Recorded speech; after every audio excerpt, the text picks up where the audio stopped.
Sahiwal civil अस्पताल में डॉक्टरों ने मसीही शख्स का इलाज करने से इनकार कर दिया। डॉक्टरों के रवैये के खिलाफ मसीही बरादरी का एहतजाज।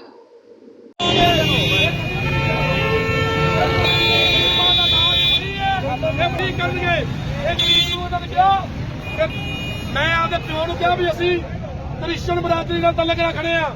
ਲੇਡੀ ਡਾਕਟਰ ਕਹਿੰਦੀ ਮੈਨੂੰ ਪਹਿਲਾਂ ਪਤਾ ਹੁੰਦਾ ਕਿ ਤੇਰੇ ਪਿਓ ਨੂੰ ਹੱਥ ਲਾਉਣ ਤੋਂ ਪਹਿਲਾਂ ਮੈਂ ਦਸਤਾਨੇ ਪਾਉਂਦੀ।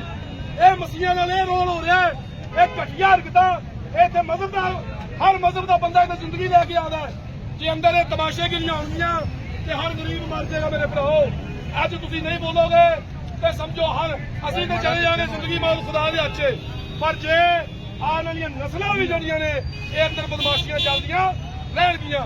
ਨਹੀਂ ਤੇ ਮੇਰੇ ਕੋਲ ਮੋਬਾਈਲ ਤੇ ਵੇਖੋ, ਮੇਰੇ ਕੋਲ ਮੋਬਾਈਲ ਤੇ ਮੇਰਾ ਪਿਓ ਤੜਫਦਾ ਪਿਆ। ਇਹਨਾਂ ਭਰਾਵਾਂ ਨੂੰ ਮੇਰਾ ਪਿਓ ਤੜਫਦਾ ਪਿਆ।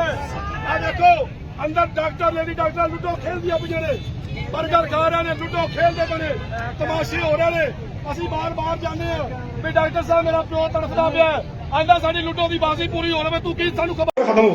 ਬਣਾਓ ਮੂਵੀ ਇਹਨਾਂ ਦੀ ਲੁੱਡੋ ਖੇਡਣ ਦੀ, ਬਣਾਓ ਇਹਨਾਂ ਦੀ ਮੂਵੀ, ਬਣਾਇਆ ਯਾਰ ਸਿਸਟਮ ਇਹ ਨਹੀਂ ਸਾਡਾ। ਅਸੀਂ ਕਿੰਨੇ ਦਿਨ ਤੋਂ ਪਰੇਸ਼ਾਨ, ਕੋਈ ਖੂਨ ਪਤਲਾ ਕਰਦੇ ਪਏ ਨੇ, ਕੋਈ ਗੋਲਾ ਕਰਦੇ ਪਏ ਨੇ। ਕਿਉਂ ਗਾੜ ਪਾਸ ਹੋਇਆ ਤੂੰ ਮਿਲਾ ਮੈਂ ਡਾਕਟਰ ਸਾਹਮਣਾ ਸਾਹਿਬ ਨੂੰ ਬਣਾਓ ਉੱਪਰੋਂ ਯਾਰ। ਕਿਉਂ ਵਾਲਦ ਸਾਹਿਬ ਨੂੰ ਇੱਥੇ ਬਾਹਰ ਸਾਡੀ ਮੂਵੀ ਸੁੱਟੋ ਕਿਸੇ ਵੇਲੇ। ਅਸੀਂ ਸਾਡੇ ਹੱਥ ਨੂੰ ਕਹਿੰਦੇ ਆ ਤੂੰ ਸਾਡੀ ਮੂਵੀ ਸੁੱਟ।